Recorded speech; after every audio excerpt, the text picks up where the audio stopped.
Alongside Brent Hubbs, I'm Austin Price for the 2-minute drill. Brent, Tennessee back on the practice field on Sunday, had some praise and worship music. I don't feel like you were at church out there. As far as the quarterbacks go, I thought it was one of their better days. They were really crisp. Yeah, they were. They threw the ball well. Saturday was a lot of deep ball stuff. This was more of the intermediate stuff, but I thought their accuracy was good. Their timing was good. Rounded into form. They got all their weapons out there, for back-to-back days, and this is where you should be. I mean, you're supposed to take your biggest step from scrimmage 1 to scrimmage 2, particularly on offense, and that's what Tennessee's looking forward to seeing on Wednesday.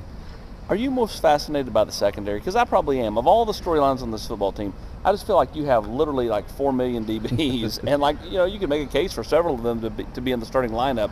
So kind of how all that kind of shakes itself out will be interesting. Yeah, I think it's fascinating because you know who they are at receiver. You know who their top guys are there. You know who their top guys are at running back. Even though you know the talent behind them, you know who their top couple of guys are.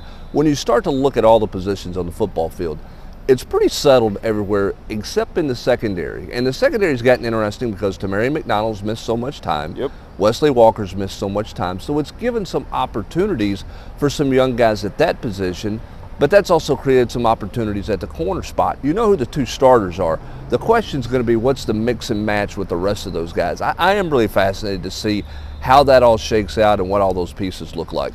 After a little bit of a slow, less energy type day on Saturday, you see the coaches, you see some of the older guys. Guys, we got to have a big practice. They got to push through energy-wise. It's that point in fall camp where you start to hit a little bit of a wall because you're ready to get to that first game. You're tired of hitting on each other, and so to me, like, this is a big week because you do have scrimmage 2 coming up Wednesday.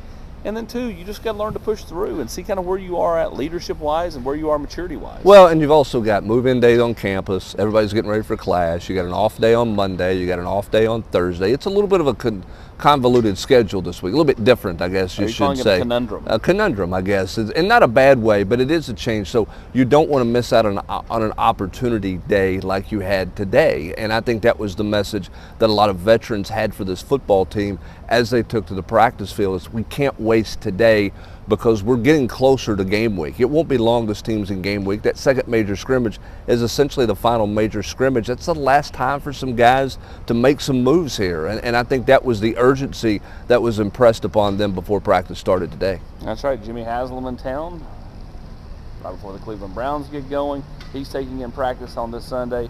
He is Brent Hubbs with a fresh cut. Very, very nice. You're in preseason form. Barber is in midseason form. I'm telling you what, it's time for them to go play somebody, right? We get to that point, right? 100%. Ready for Virginia. He's Brent Hubbs. I'm Austin Price for the 2-minute drill.